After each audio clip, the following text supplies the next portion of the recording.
Sedge at PGE. I'm here to particularly talk about our income qualified bill discount program, which is my main focus, and then share some information about a couple other things. So, Maren, I don't know, are you going to present or should I do that? I can. I think it might be Perfect. easier for you to. Yeah, but I can if you want.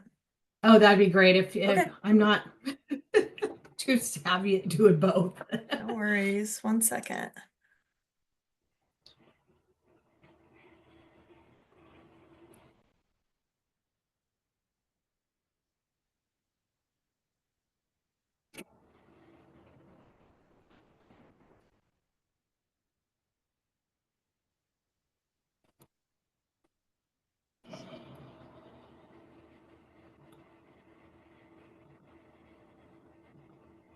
Okay. Can y'all see my screen? Yep. Okay. I can see it. Perfect. Thank you. Okay, just tell me when to go to the next slide. You can go Okay. ahead. Oh, go ahead. So, like I said, I'm going to talk about our bill discount program first and foremost. So PGE has a program where income qualified customers can get a bill off their monthly or a discount off their monthly bill between 15 and 60%. And that is based on income guidelines that are established by Oregon Housing and Community Services. We mirror those income guidelines that are used for energy assistance. So the 60% and below state median income. So the 15% is going to be where, folks that are in the, more like the 45 to 60% state median income, and then vice versa, the 60% is where folks that are really in that 0 to 5% state median income. That's the discount, how that scale works. And so, like I said, those income guidelines are the same as the state used for energy assistance. We don't have any income documentation requirements. So those, those households that call to enroll in PG's bill discount program, they're asked what their annual income is and their household size. But that's it. We're not asking them for any income documentation to verify that. It's all self-attestation. I will tell you that there is a random sampling that we do annually, and that is where we go out to, about 3% of the participants in the program to ask them to verify their income. It's just part of the due diligence of the program. As you know, our customers, all customers are paying for this program, including the ones that are on the program. So, and just, to give you a little information or a little bit on that is that if you look at your PG bill, if you're a PG customer, and same if you're a Pacific Power or Northwest Natural customer, you can look at your bill and see how much you're paying into those programs. I looked at my bill just recently, and it's roughly about $1. It's a little less than $1.50 a month that I'm paying as on my PGE bill for this program. So like I said, all customers pay for it. And our business and industrial customers, they pay more. They pay, per their usage, up to $1,000 a month per account that they have. So what else was I going to say? So the discount program, once a customer is enrolled, it's good for 2 years. And then at the end of that 2 years, well, right before the end of that 2 years, PG will start sending communications to those participants to say, hey, your renewal period is up. So please give us a call or go online and update your income information. So it is a 2-year program, but it's just a simple re-enroll over the phone. And like I said, we are, we start those communications a couple months before those expiration dates, because we don't want to have any period of time where they're missing out on this discount, right? The other thing I've kind of skipped over this talking point, just verifying, because there is misinformation or confusion amongst some of our customers that when they're asked if they're on this bill discount program, they're like, yeah, I received some energy assistance already. They're completely separate.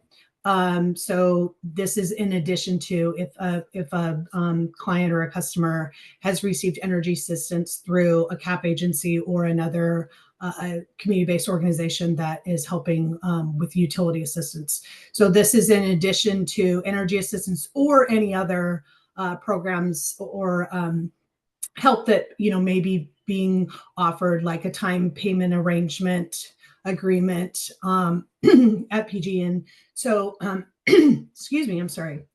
Just to say that this is in addition to any other assistance. And once a customer signs up, thinking about those time payment arrangements, it's for forward looking, right? It's for their continued energy use. The discount can't be applied to previous bills or previous charges. I think that's it for that. I was seeing maybe there's a question or two. Oh.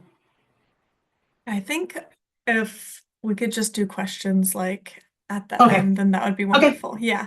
Sure. Okay, and we just want to go ahead and move forward. That's just a snapshot of the income guidelines that we our bill discount program, all the information about the program, as well as the application in both English and Spanish or online jot forms. We also have PDFs on the webpage in 13 other languages for folks that it's a fillable PDF. And then the income guidelines are there, and that can be found at portlandgeneral.com/bill discount. And then, yes, that's a good point out. Thanks for scrolling that up, Marin, is that the income guidelines are as of October 2024, and then every October they're going to get updated, which they usually increase. And so once that starts happening, we update all of the information on our website, including all those PDFs in the multiple languages. And you could go on from there. And then there's a couple other things that I just wanted to talk about, and that is other ways that folks can then save on their energy bills, and that's through some of these programs like the peak time rebates, where you simply enroll in the program. It's free, and you'll get an alert from PG that says if you save energy between these hours, we'll give you, we'll pay you for that. So there's some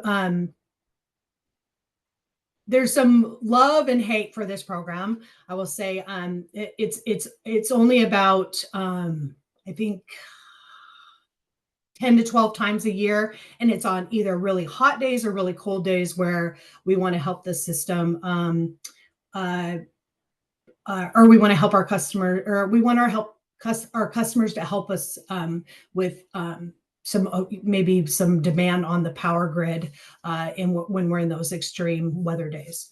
And so why I was saying the little love hate is it's not big savings.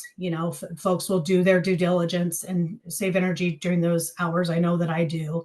It's typically lasts 3 to 4 hours, and I'll get a text and say, oh, you saved 25 cents. So it's not big savings. It's little here and there. So that's a little bit. And then time of day is where you can actually enroll in the program and use your energy specific times of the day, and you pay less for your energy. This program, though, folks really need to be due diligent about, if they're going to enroll in time of day, what if they're able to manage those their energy usage during those hours, because I know if you go outside of it, it can be really, really costly. And then smart thermostat, of course, is a way to get on. If you get a smart thermostat, then you can enroll in programs that PGE has that help control your bill, keep you comfortable, but also help you with energy savings. So next slide. I'm not going to go on too much about these. We also have do-it-yourself things that you can do when you log into your account on to go and to view your bill or pay it. There's some energy use charts that you can see, by the hour, by the day, how you're using your energy, and then it offers helpful tips of how to reduce that energy usage for even more savings. Next slide, please. And you go on. I just wanted to touch on, we do also have a medical certificate program, which is a program where folks that have any type of medical needs that require electricity, we want to know who those customers are and get them on the program. There's a couple extra things that we do for those customers, and the biggest one being is like if we know there's a storm coming, or if there's we're going to have to be doing some public safety power shutoffs to mitigate the risk of fires. We will do some outreach to these for some phone calls. Our advisors get on the phone and start calling these folks to say, hey, we want to make sure you're prepared. How can we help if you need some extra resources to get prepared? And when I say that, is like helping connect them with agencies and other folks that might be able to provide those resources. And then the other thing is that there are some additional protections and some flexibility around billing and payment arrangements. And then if somebody enrolls in our income qualified bill discount program and they are a medical certificate customer, or we're enrolling them as a medical certificate customer, they are going to automatically move up a tier level in our bill discount program. So say if they qualify, based on their income and household side for 15%, if they're on the medical certificate program, we're going to move them up to the 20% discount. So that's something that we, when we were designing and socializing the program, some of our community-based organizations and advocates out there said, that would be nice to have some extra discount savings for those customers. So we implemented that. And you can move on. This is just a little bit about, the qualifications, thinking about, everything from oxygen to CPAP to even, if somebody has a medication that requires refrigeration. We had a customer that was like, no, I don't need to be on that program. But the more we talked to them, they said, well, I have a device is the only way I can get up, a mobile device, the only way I can get up the stairs. We're like, well, that you need to be on the program because you have a medical need that requires electricity. So, and then folks can call our customer service to enroll. We enroll them the day of, but then ask that they provide information or a document from their medical professional within 30 days, I believe it is, and to keep them on the program. And we'll go ahead and move on to the next. The one last thing I wanted to say about the medical certificate program is we do have a pilot. Well, it's not a pilot anymore. It was a pilot last year, and it's moving into the second year. And that is folks that customers that are on the medical certificate program and also are living in a high fire risk zone and enrolled in our IQBD program. They're eligible to receive a backup battery at no cost. So what that means is we market to those customers. They say, yes, we'd like one. It's portable. It goes with them, right? And PG does the procuring of the units and then also manages the delivery to get those to those customers. Next slide, please. I think that's what I had. I wanted to be mindful of time and talk fast. So I'm open to questions. Oh, there was one other thing I wanted to say before we go there is that, we have any customer can call our customer service advisor, our customer service center. The process for enrolling in our bill discount program is really, really short time when it only takes a couple minutes. Folks can do it online. I also wanted to mention that we do have a third-party attestation. So if, a community-based organization who's supporting a family or a household, they can go on our website, and do a third party, fill out a form on behalf of that customer or client. And it's really, really easy, quick, and I can drop the instructions. What I'll do is I'll send all the materials that we have to Marin, the materials that we have about our program in the 15 languages, and then a kind of a step-by-step of how you can help with that third-party attestation. Awesome. Thank you so much, Rachel. This is really great information, and looks like you have some questions in the chat. So if you want to just reply to those, then that's awesome. And thank you so much for being here. Yeah. Okay. Cecilia and Melissa, are you ready to go? We have Northwest Natural next. Yes, thank you. Awesome. Thank you. Yes. Can you all hear me okay? Great. Good morning. My name is Cecilia Tanaka. I use she, her pronouns. I'm with Northwest Natural, and I lead our energy equity and affordability work. Really happy to be here. I see some familiar and new faces, so thanks for having us. I'm going to pull up some slides. Here we go.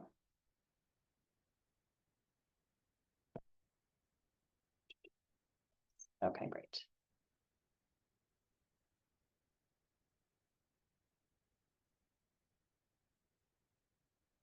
That's not it. Sorry. Okay. Great. Okay. I'm going to spend a few minutes kind of going over the suite of kind of programs and resources that Northwest Natural offers to help customers afford their bills and improve energy efficiency. I'll take a step back really quickly. This is a map of Northwest Natural's territory. We operate both in Washington and in Oregon. The footprint of Northwest Natural is in light blue. Go up to Astoria, out to the Dalles, and then right south of Coos Bay. And we are regulated by 2 utilities commissions in both Oregon and in Washington. In terms of the programs that Northwest Natural offers, actually, it was great that Rach went first. Northwest Natural offers very similar programs to PGE. Northwest Natural, launched a bill discount program in Oregon about two and a half years ago, November 1st, 2022. And that bill discount program offers discounts up to 85% off of a customer's bill. And these discounts are, they last for 2 years, and then individuals are asked to essentially reaffirm their eligibility in the program. On top of the bill discount program, the company offers various other energy assistance as well as energy efficiency programs. I'm highlighting a couple here. So there's the Gas Assistance Program, or GAP. Utilities love acronyms, apologies.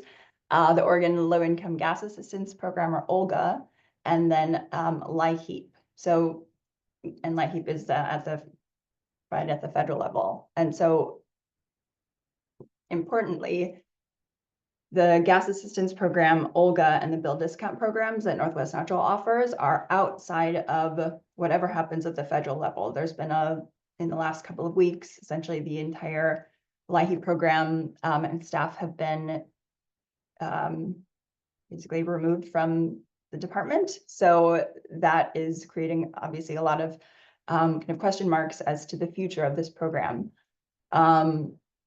That said, no matter what happens with LIHEAP, the bill discount programs and other energy assistance programs that utilities are offering will persist. So making sure that we as representatives of utilities are getting as many people enrolled in these programs as are eligible has ever been more important. In addition to bill discount programs, there are other kind of safeguards to help customers either pay off arrearage balances or to set up more consistent payment plans. Excuse me. All right, on the next slide, this is so these are the 2 discount programs in both Oregon on the left side and Washington. And so similar to PGE, the bill discount program at Northwest Natural. It's a 4-tiered program with the highest discounts going to the lowest income households. So you'll see on each of these, they're breaking out essentially what the income band is and then what the percentage of the discount is. And these are for a family of 4. And then on the next slide, this is similar information, but really wanted to highlight that since the launch of the program in 2022, in Oregon, the discounts, we've actually increased them considerably since November of last year. And so that's what the third and fourth columns are highlighting here, that when the program launched in 2022, those were the discounts at 40% top, at the highest level. And today they're at 85%. And so just wanted to flag that for awareness. And as we are trying to, again, enroll as many people as possible, Northwest Natural conducted its first energy burden assessment last year. And this was the first time that the company had really had the opportunity to take a look at and to really research who are its lowest income customers, where were they living, and really to get a sense of how can we make sure that we are reaching them and serving them, and making sure that the programs and resources available are really meeting our customers' needs. And so through this energy burden assessment, one of the findings was that today, as of the first 2 years of the program, we had been able to enroll about 75% of the eligible customer pool. Again, that's an estimate, but this is what the third-party evaluator was able to assess. And some of the other kind of findings in terms of energy burden, you're familiar with rent burden. Energy burden is the kind of threshold at which, or the estimate of a household's income going to their energy costs. And if it's above 6% for both electric and for natural gas, that's when, anything above that is considered energy burden. And so again, one of the findings of the energy burden assessment was that, yes, we have really robust participation and enrollment rates on average, but there are these pockets of under enrollment and pockets of opportunity for the company, for us to make sure that we are digging in more and providing even more targeted direct outreach. And so that's what we are doing now. And so using the energy burden assessment findings to identify these pockets of under enrollment, and then do direct and targeted outreach. And then this is the postcard of one of the outreach materials that we have. If you are in need of any, please let me know. I'll provide my contact information at the end. And so again, I wanted to highlight the energy burden assessment as just one example of the way that utilities, Northwest Natural, is being much more mindful about energy equity and affordability.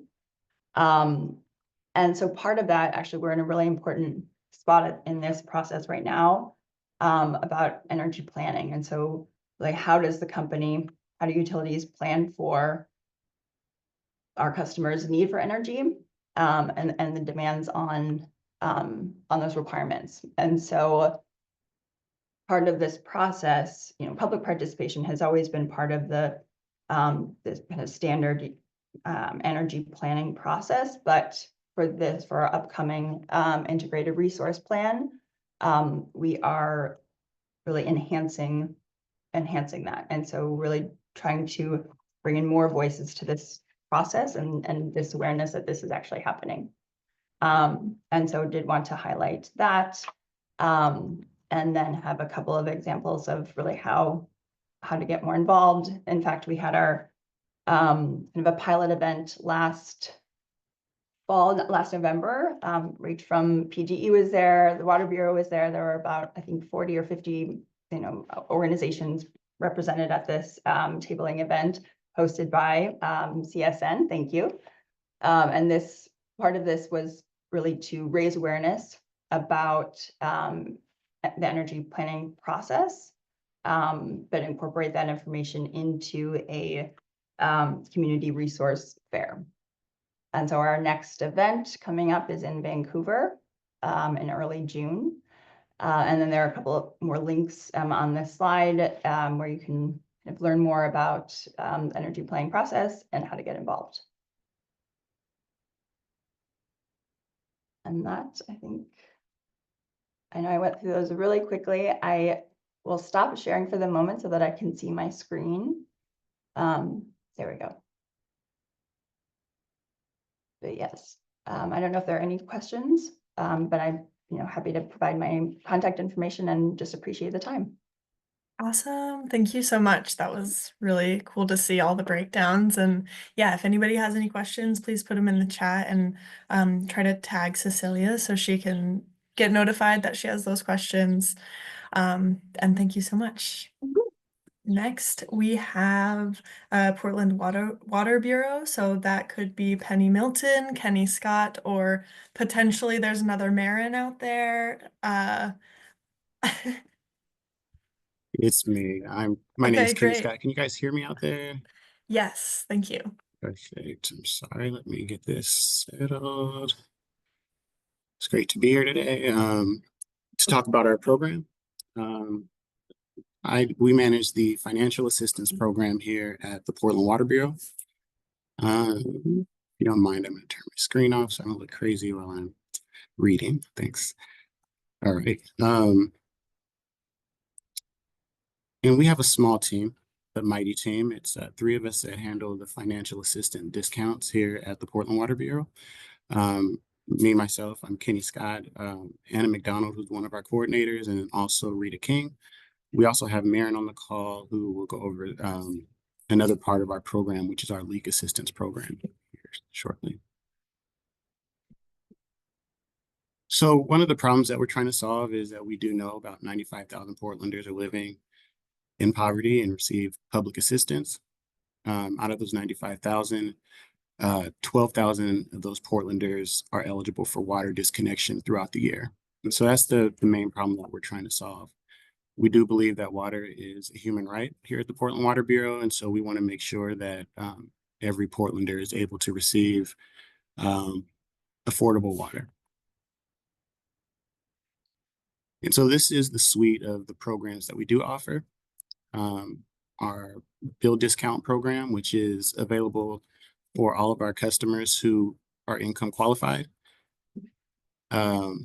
We do also, if you qualify for that program, we offer a $500 crisis voucher, and you can receive one of those once a year if you are income qualified and participating in the program.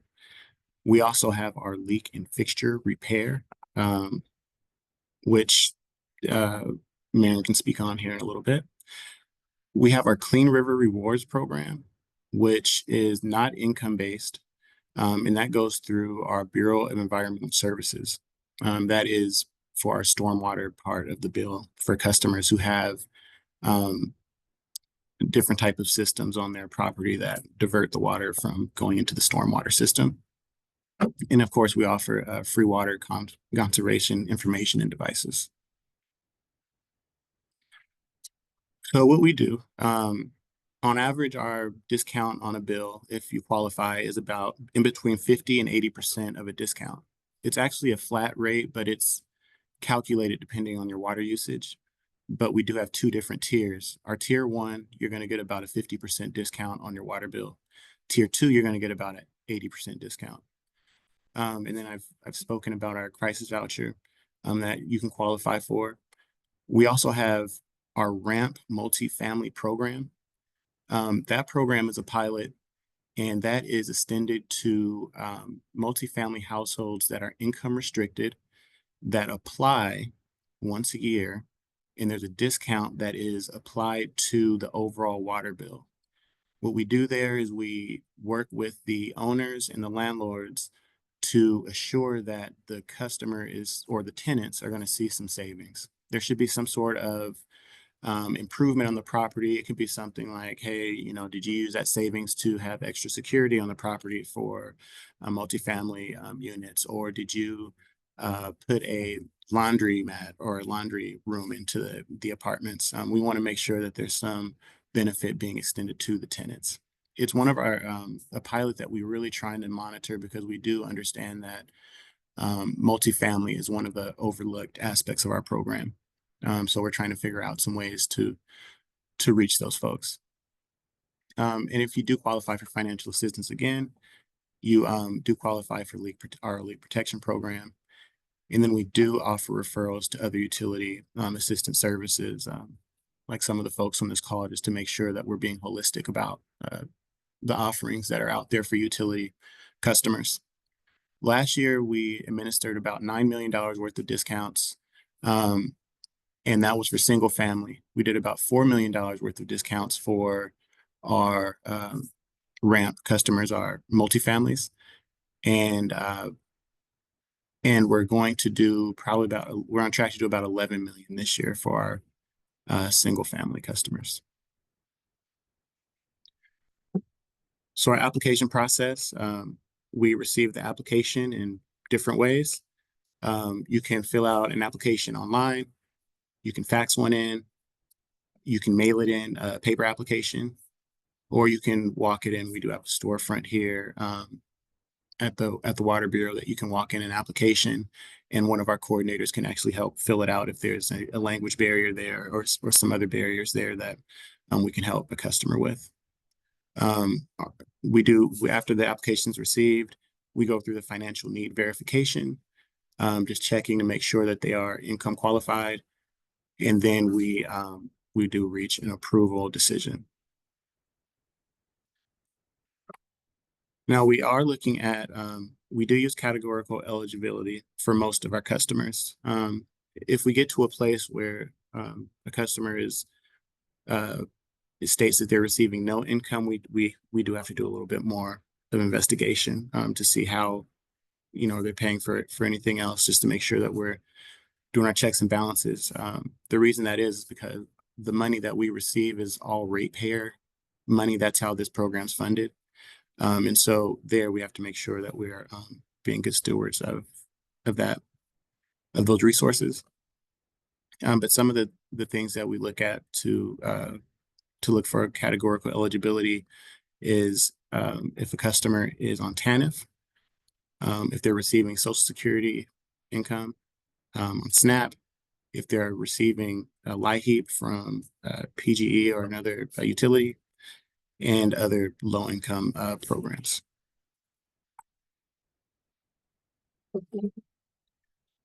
And our eligibility requirements are pretty standard. We do go off of Portland's MFI. So depending on the 2 tiers, those are the levels that we look at. If they're 60% of MFI, depending on their household size, we will go ahead and take a look at putting them on tier 1. If they're 30%, then we will go with tier 2.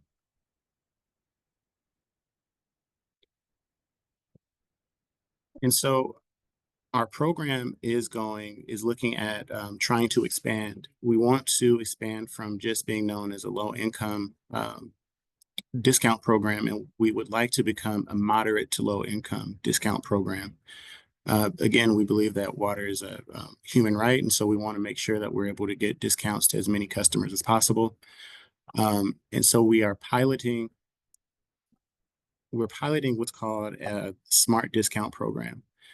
This program will use machine learning to determine a discount level. Sorry, I think one second, guys.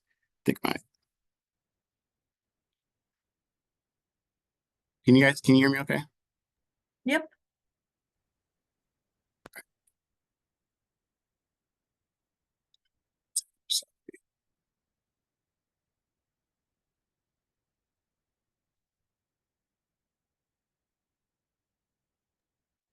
I can't hear you anymore, though. I don't know if you're still talking. Can you hear me now? Yes. Perfect. Sorry about that. All right. So our machine learning program, we've teamed up with the University of Chicago And we're taking a look at building an algorithm that would allow us to take a look at customers' usage in their bill paying history and patterns to see if there's a way to determine a discount that would be suitable for essentially all Portlanders. If there's not a one size fits all discount, but something that would be more tailor made to folks that are looking for a discount. Right now, we're in the phase of the trial where we are looking at randomized discounts for customers, and that's how the algorithm is being built. Looking at how folks are responding to the discounts that they're receiving, and then we will analyze that this summer and take a look and see if it's something that we could implement later in 2026, or if it was just something that we can get some other findings. The reason we came up with this program is we have essentially 3 types of customers that we're trying to reach. We have customers, and these are the real cases. We've had customers that have had mistrust of government, and so therefore they did not want to apply for a discount. And then without having that discount, their bill was absorbently high, and it ended up being a problem to keep their water on because they weren't able to pay their bill without the discount. We have customers who make just a little bit too much money, and it doesn't take into account the other factors that Portlanders see. We have high living expenses here outside of just utilities, but rent's high, groceries are high. Our gas is usually higher than everywhere else in the countries. And so there's other factors that we're trying to put in there to make sure that we're getting folks discounts other than just looking at income.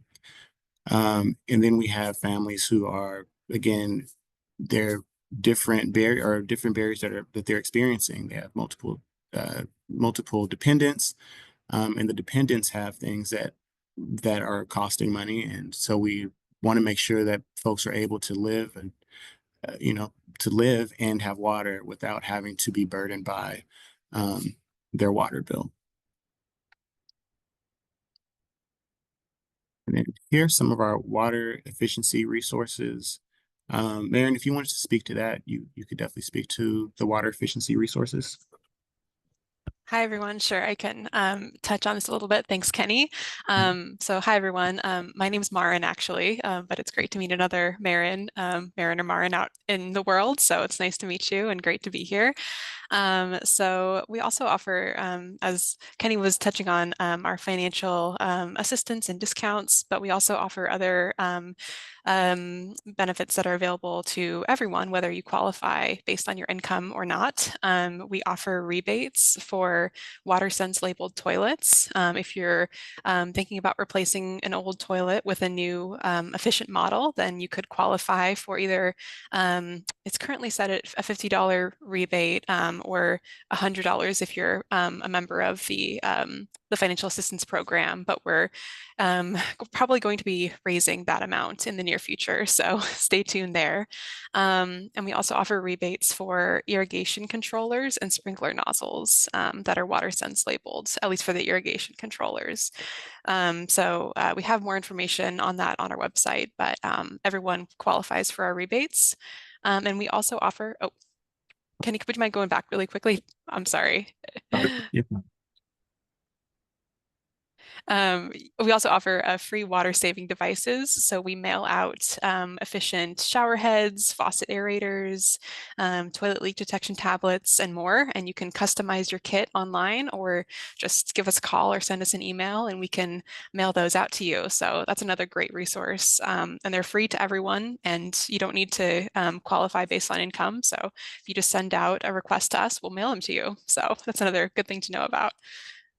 Next slide. Thank you. And then a bit about our home water leak repair program, which is the program that I coordinate. That is a program that is income qualified. So we serve homeowners living with low income within the Portland Water Bureau service area. And we fix water leaks and replace inefficient fixtures. And that includes toilets, faucets, leaks in water pipes, underground pipe leaks, which are one of our kind of most frequent and kind of most severe and urgent type of leaks. If somebody's service line breaks between their meter and their home, we can help fix that. And we can also help replace inefficient or broken clothes washers. So this is all done if you are a homeowner within our service area and enrolled in our financial assistance program, then we can make these repairs at no cost to the homeowner. We do have a wait list currently, but we try and prioritize the most urgent leaks that are, potentially causing home damage or increasing someone's water bill significantly. So, but yeah, that's a little bit about our program. And then here are links to our websites with some resources. So you can find out more and apply for our resources online. So, or if you have any questions, feel free to drop them in the chat and I can do my best to answer. Thank you. Thanks, Marion, and thank everyone here. This is my information. If you are working with clients who are having a problem with water, please don't hesitate to reach out directly. We can always get creative in ways to assist. And we don't want to make clients feel like there's one way to go or their water is going to be shut off. We can always try to work something out. So thanks for your time today. Awesome. Thank you both so much. That was really, really cool to learn about. Appreciate you being here. And next we have Kendall Martin from Oregon Black Resource Network. You ready to go? Yes. Good morning, everyone. Stand by. I'm Awesome. going to share my screen. And I am here, essentially, I am Kendall Martin. Let me introduce myself. I'm Kendall Martin. I am the board president of Oregon Black Resource Network. And we were founded, co-founded in Cully, in the Cully neighborhood last year as the Cully Black Resource Network. In that subsequent year, just our anniversary is actually May 1st. We realized that the work that we do on behalf of Black Americans as well as African immigrants in Greater Portland, the work that we do is really Oregon-wide. The more that we got involved with other like-minded community-based organizations, and the more that we started talking about our mission for ensuring that our community has the resources we need for housing, for health equity, and for preservation of our culture. Our Oregon-wide mission is something that is all about building partnership, building relationship. So I'm here today to talk to you not necessarily about any specific program that has energy subsidy or anything like that. I'm here to talk about partnership. I'm here to talk about community engagement and involvement. So many of the programs that you are all working on, we see you at the community tabling events in the summer. We see you at a variety of different spaces, especially when we start talking about, regional planning initiatives. A lot of the work that we do at OBRN is about taking the information from your particular program and making it relatable and connectable, literally from the living rooms of the folks that we serve, all the way up to going to a commissioner meeting. A lot of the conversations that we have are about making sure that people are even aware of the programs that are around and available, but we want to make sure that people have access to that information and can thrive. So as we start talking about our mission and how that connects to the work that you're already doing, I want to take you back to what our founding principles and some of the topics that, and I'll say priorities that the Black community in Greater Portland really wants to advocate and make sure that we have visibility in decision-making conversations. So our group is formed by Black homeowners, Black renters, and small business owners, as I said, in the Cully neighborhood. But as we started working more towards East County, as we started coming back towards northeast, and started working even here down in Southwest, we realized that many of the priorities that our communities had been reflecting in surveys, in spaces where there are other like-minded community-based organizations working in coalition. The 5 topics that you see here: long-term affordable housing, displacement of Black people, community safety due to gun violence, limited economic opportunity for youth, and then the significant impacts to mental and physical health experienced by Black community in Oregon. These 5 topic areas, I think, cover just about all of the elements of your programming. Things that are impacting people for a reason why there's a lack of trust, or reason why there might be a seeming lack of participation or awareness. Our group was formed to say we can be that friendly handshake, that friendly conversation, not only at a tabling event, but it also extends to a church event or a community dinner. Connecting people that we serve to the programs that you are managing is our mission. We're not in competition with other community-based organizations. We see ourselves as a complementary convener of our community, making sure that people have connection to what is important to us as a Black community. So on the right of our screen, these are the opportunities that I wanted to share with you this morning. We have 3 major programs that we are running at this moment. Oregon Sessions is our 6-part pilot program where we are bringing folks together for a meal and having deep dive conversations around many of the topics that we talked that are shown on the left of the screen. At the moment, we are engaged in a conversation around urban renewal. So that means TIF district planning, if you're aware of that term, as well as talking about public safety and mobility of our seniors in the transportation system. So working with PBOT's Vision Zero program to bring those program elements forward to our collected group of anywhere between 30 and 50 people at a session. Talking very directly, having very deep dive conversations around the topics and the priorities that matter to Black folks and African immigrants that are engaging in that discussion. So what's the opportunity for you? We have other Oregon sessions planned. It is a flexible, scalable program. So if there are specific topics related to energy or climate resilience, or making sure that we have access to for our elders to be protected during wild swings in weather patterns, these are all topics that are designed and really relevant for us to help us create an Oregon session around that. So we are working across the map, across Greater Portland in particular this year, but then gradually we're starting to move into the other counties around Portland. We're moving into other regions of the state. So I invite you to consider, if you have a program coming up, or if you realize that there might be a gap in your understanding of how your audience is using your resources, that's where we can come in and design something that's really appropriate and relevant. Our second program is Pathways to Peace program. It is we call it P3. It's a program designed to help youth involved in environments that, let's say, gun violence is very prevalent. It helps those youth process their emotions in a different way.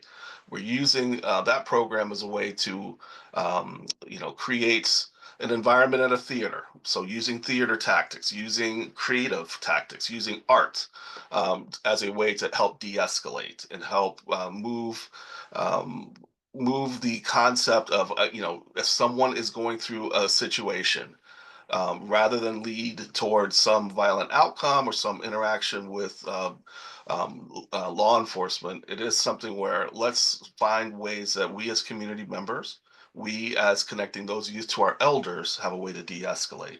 So I show that program as an example of these are other common ways that we're working on connecting with youth. It's youth-led. It's a program that enables us to get in front of the folks that we know need to hear that there is a larger circle out there for them. So where your programming can connect to that is if you're thinking about the whole family, thinking about many of the families and the demographics that you're trying to reach. Our program connects with those families. So if it's a matter of thinking about how do we structure a partnership or an event or an activity, that is another way for you to participate for sure. The final program that I really want to dive into, because this does touch a lot on resilience and making sure that especially our elders are protected, can age in place safely. It's called our Healing Grounds Initiative. This is a program where we've recently received funding. Thank you to Metro and thank you to PSEF, because we receive funding to create healing spaces throughout Greater Portland. Now, the benefit of doing it this way is that we're not only creating a place where we can take over and change a brownfield into a growable space. What we're doing is we're setting the conditions for people to process their trauma. Also, think about health equity in that we are also creating spaces where people can grow food locally. We're creating spaces where people can heal. The idea of touching the soil. You heard the expression, go outside and touch grass. Well, the idea is create a space where people that have been impacted the most by trauma have a place to heal on their own that is culturally relevant because we will have art installations. And it's also a place where we are looking at changing over those zombie properties in neighborhoods that are impacting not just safety, but it is a safety concern because of how often those areas, those brownfields, turn into places where people dispose of garbage and all sorts of other things that really do just impact the entire environment. So, for our standpoint, the Healing Grounds Initiative is an important mission for us because not only are we creating the spaces, we're asking the community to help lead us in what goes in that space. We're asking the community to join us on walk audits around that space. Where are other areas in the neighborhood nearby that could use a stormwater drain or that might in a snowstorm be a place that is a treacherous spot for an elder? We're using ArcGIS technology, map making technology to put the tools in the hands of the people that we serve. So our entire community-led effort is about not only engaging people about specific resources that are available, but it's also having that self-determination to say, I'm taking active action in my neighborhood because I know that that spot needs to change. Whatever it is, that spot needs to change. We're collecting that information. We're making it sure and clear for our community to know where their input shows up in how we collect that information and share it with other bodies, other entities like yours. So that notion of using ArcGIS technology, using mapping, and also doing the storytelling around what happens in this space, that is our entire arc for Healing Grounds Initiative.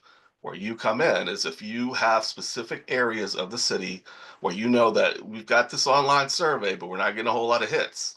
That's where we come in. That's where we have a conversation around. Let's start the conversation at somebody's living room around a kitchen table or somebody's church hall around a dining room table. We think that health equity starts with having access to fresh food. So because of that, many of the partnerships that we're working on bring people in to the orbit in order for us to build trust and then to have those conversations around what you are all working on. So that is what we offer at Oregon Black Resource Network. I'll drop my information in the chat, but we are certainly here to partner with you. I'll stop sharing my screen. We're certainly here to partner with you and talk to you about ways that we can tailor what we're doing to help our community benefit and all of us thrive. Awesome. Thank you so much, Kendall. And looks like you have a few questions and comments in the chat. There's a lot of excitement over what you're doing. Really important work. So thank you for sharing. Okay, well, next we're supposed to hear from Comcast Internet Essentials. I did hear from Chris this morning saying that he wasn't sure if he would be able to come, and I don't see him in the room. Is that right, Chris or Rebecca? So I'll drop a link in the chat here. This is a link to Comcast's /Xfinity's Internet Essentials platform. And this is something that we share out at our fairs as well and help folks sign up for. It's pretty similar to some of the bill discount programs that we've heard from today. It's income qualified, and then folks can get high-speed internet at a somewhat affordable price. And it looks like on this website, there's also an opportunity to get a discounted laptop, which is really important, especially for folks who want to sign up for bill discount programs. If you don't have internet or a computer, then that can definitely be a barrier. So if you would like to learn more about them, this is the website. And then on our website, at CSN's website, we will have a link to slide decks from everything that you've learned from today. And then I'll try to get Comcast's up there too, so y'all can click through that. Our next person after Comcast Internet Essentials was supposed to be Verde, but I also don't see Chloe in the room. Is anybody else from Verde here?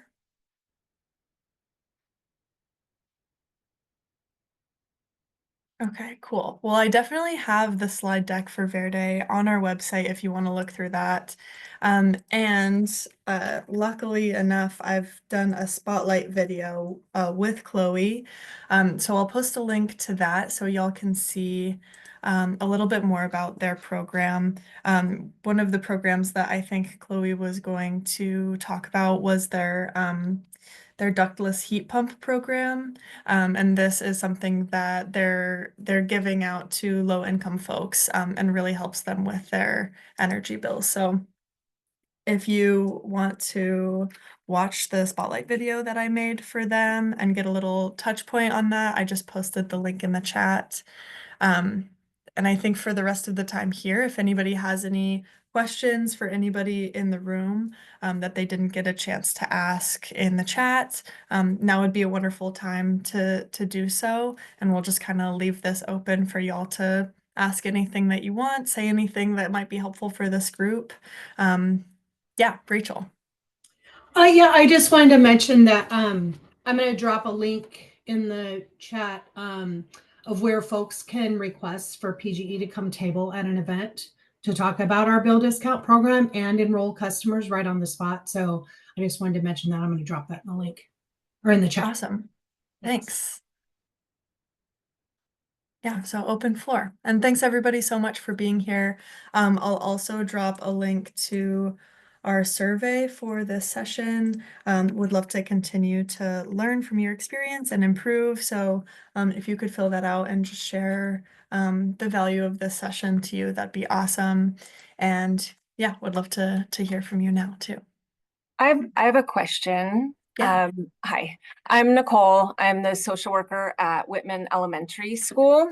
And I put it in the chat, but I don't see that anybody really responded. And I'm not sure if anyone from PGE or Northwest Natural or Portland Water Bureau could answer this. But with the health-related social needs program that opened up in October, November. I'm just curious what programs, what agencies are doing for families who are trying to apply for that. And I can give an example of a family that I'm working with who we sent in the application for the health-related social needs November 27th. And the mother just received a notification that it was approved like 2 weeks ago. 2 weeks ago? Yeah. That's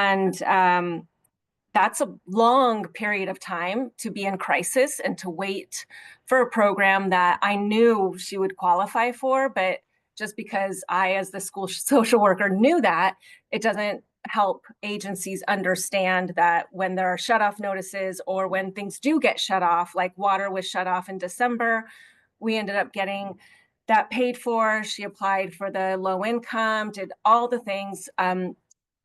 Heat or her energy was shut off and has been shut off since January. And so I'm just curious, like who do I connect with in order to be able to prevent that from happening for families? Because now, even though she was accepted into the program, it's still going to be about 4 to 8 weeks before she'll actually get the financial assistance. And what she is told, and the document that she now has after 5 months indicates that they will pay for up to 6 months of rent, utilities, internet, all the stuff. But in those 5 months, the HRSN program could not give us any documentation that said that she was going to get into this program. And so it left us with like this 5-month period where a single mother with 4 children was left just kind of hoping that this would work out. And it was hard to communicate with agencies around it. Does that make sense? And I don't know if anyone can kind of guide me through that, or if there's someone that we could talk to. I'm working with 2 other families who I've also submitted applications for. And so I'm just anticipating that I will go through the same thing. I can speak for the Water Bureau. This Thank you for bringing that up. This is the first time that I've even heard about the HSRN program. That's kind of what I thought. Yeah. Yeah, we haven't been approached with it. I'd be glad to see how could we, roll that into our like our automatic qualifiers. I'm just reading about it now. It's through the Oregon Health Authority. Mhm. And so I know that it's a one second. I know that it's a new program. And everything that I was told in the beginning from OHA was, we have plenty of money. All of this will be taken care of, but they can't make a guarantee on it. And so I wasn't able to give any documentation to any of the service providers that were working with this family. And so we would just call and ad nauseum. And then the HRSN program also was really difficult to get through. And I would literally sit on the phone. I would just use my desk phone and I would be on hold with them because there'd be like 60 people ahead of me all day long. And then once they answered, then I would call the parent and patch them in so that they wouldn't have to sit on the phone for 6 hours waiting for assistance, which is ridiculous to make people in crisis do. So I get paid as a social worker. So I was like, I don't care. I'll just put my phone on and then I'll do work in the building and then come back and see what number I'm on. But that's not equitable or fair at all to our families. Yeah, I mean, those kind of programs, I mean, we do have some folks that we work with in these types. I'm sorry, I'm reading about it. And since there is such a log jam, I always say if you can just call us directly, it's probably the fastest. Like we can approve same day or stop, shut off or any type of collection action same day. If you just give us a ring. That's probably going to be the best in this case scenario. It looks like it's probably going to be the best. And if they're going to have that much of a log jam, I can't see it getting better with the current. Right. And I see that somebody put in here, like the HRSN housing benefits aren't meant for emergencies. Yeah, back in November, it was not an emergency, but in March, it became an emergency. So I get that, and that makes sense, but that's just putting it back on the client, and that's pretty messed up. So I would say, yes, it's not meant for emergencies. And when we started this process, the 3 families that I worked with were not in an emergency, and now they are.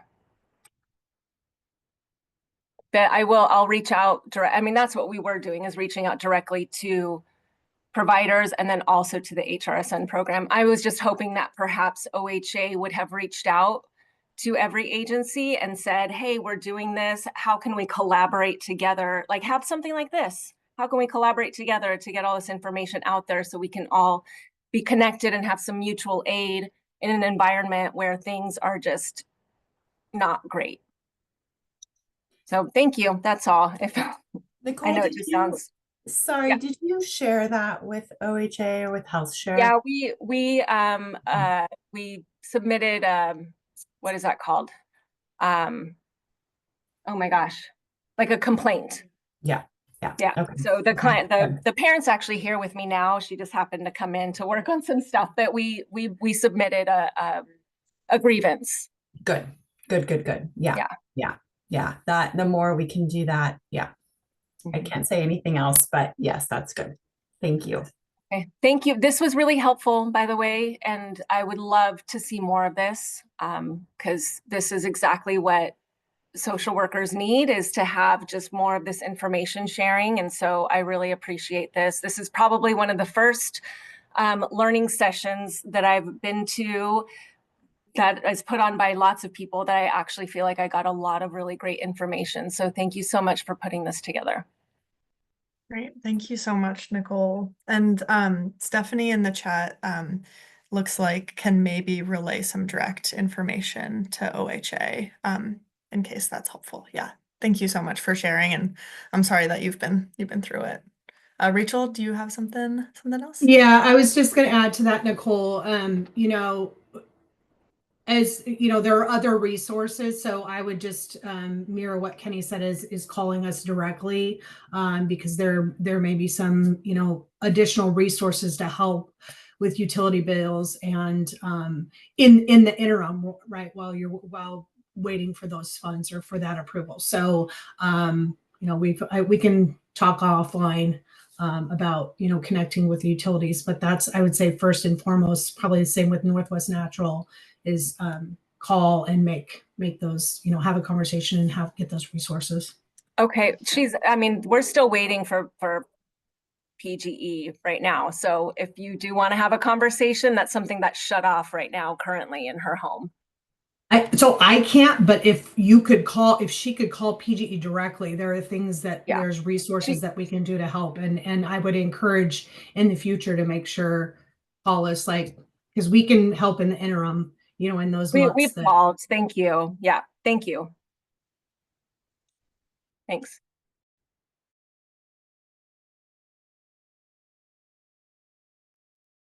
Thanks, Nicole, for the work you're doing. Any other questions?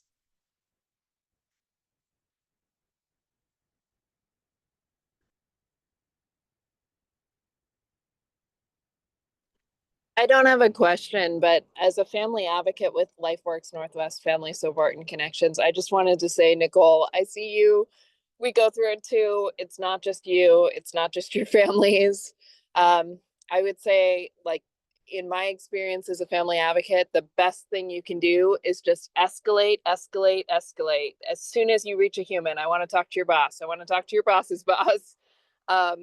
It sucks that it has to go there, but unfortunately, like, as a family advocate who literally like does just this, sometimes it's the only way we can make headway.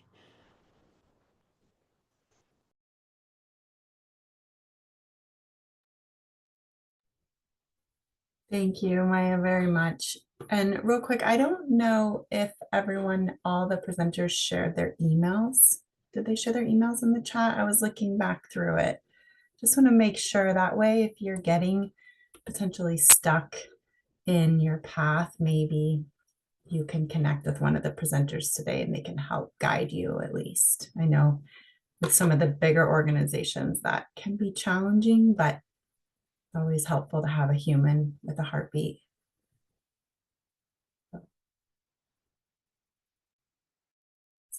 And this recording, the slide decks, and then also the organizations will all be shared on this website. I think the emails too, they'll be shared on our website. Just scroll down a bit to past monthly learning sessions. As soon as this session is over, those will go there. June.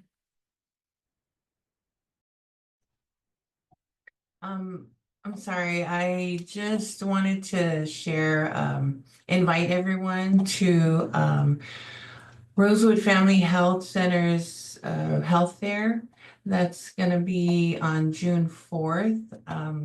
I can send you all a flyer, but unfortunately, I'm having technical difficulties trying to share it. But if everyone could share their email, I can send an official invite to you all to please come attend our health fair. It's going to be in Portland at our clinic. It's off of Powell and 88th. And it'll be on a weekday on Wednesday, June 4th. So yeah, I will share the flyer so you guys can all have the details, but unfortunately I can't share it right now.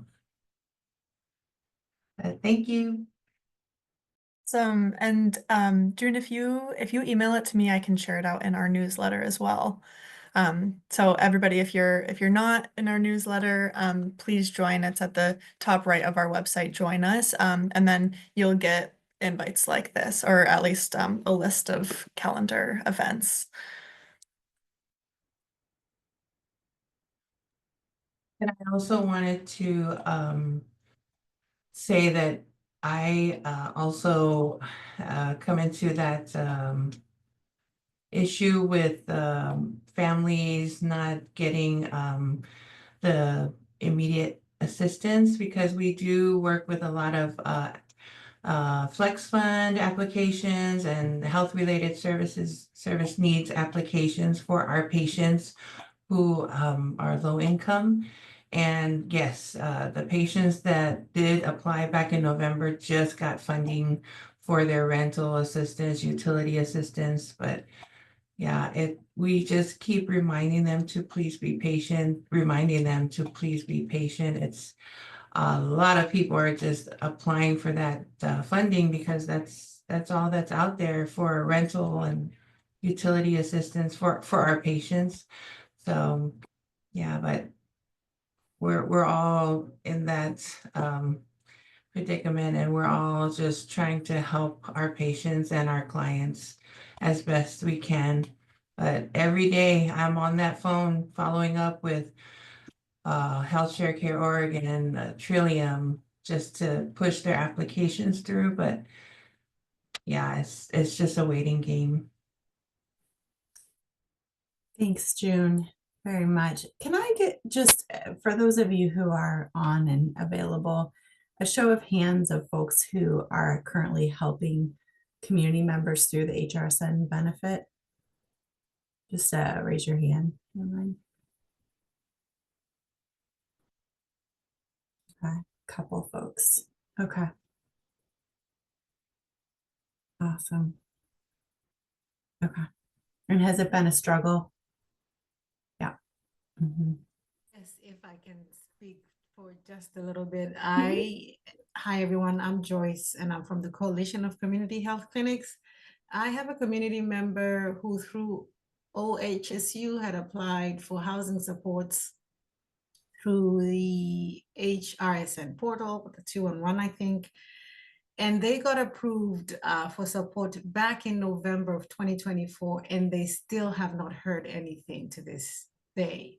So I'm also struggling to help this man because he's a father of 2 small boys, and he's also at his wit's end, you know. So any assistance with moving this backlog, I don't know what the holdup is, would be immensely appreciated. Mm-hmm. We are one of the early adopters of the benefit across the nation. So I do know that. We're not involved, but I just have a lot of information about it. So I do know that we're kind of a test pilot state. So lessons learned is a big piece of this whole process. And I think they would probably do it very differently today than how they did it. But it's I know that they're definitely trying to push things through. But I think anytime you can go straight to them with feedback is helpful, always.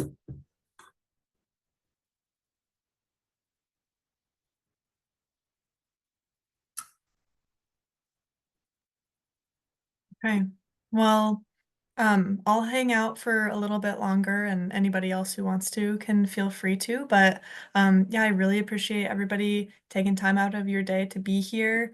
I really, really appreciate the opportunity to learn from so many people and be in this space. So thank you everybody so much. Thank you to our presenters. And yeah, I hope to see y'all again for our next monthly learning session next month. And yes, all these slides and everything will be on the website. So you can always look back, and you have contacts here now. So yeah, thank you so much, and hope y'all enjoy the sun and the rest of your day. And it was great to see y'all. Thank you. Thank you. Bye-bye.